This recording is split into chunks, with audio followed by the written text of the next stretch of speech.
आता बातमी मोदींच्या दौऱ्याच्या संदर्भातील आहे। पंतप्रधान नरेंद्र मोदी रविवार 15 जून पासून 3 देशांच्या दौऱ्यावर जाणार आहेत। कॅनडामध्ये होणाऱ्या G7 शिखर परिषदेमध्ये सहभागी होणं हा त्यांच्या या परदेश दौऱ्याचा मुख्य हेतू आहे।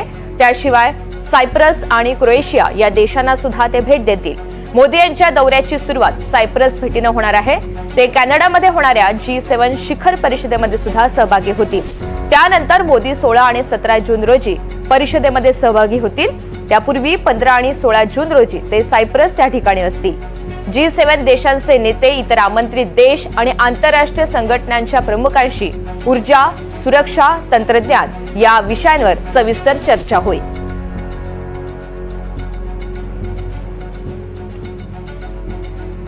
तर आजपासून पंतप्रधान नरेंद्र मोदी यांचा हा परदेश दौरा सुरू होतोय। 3 देशांमध्ये हा दौरा नियोजित आहे।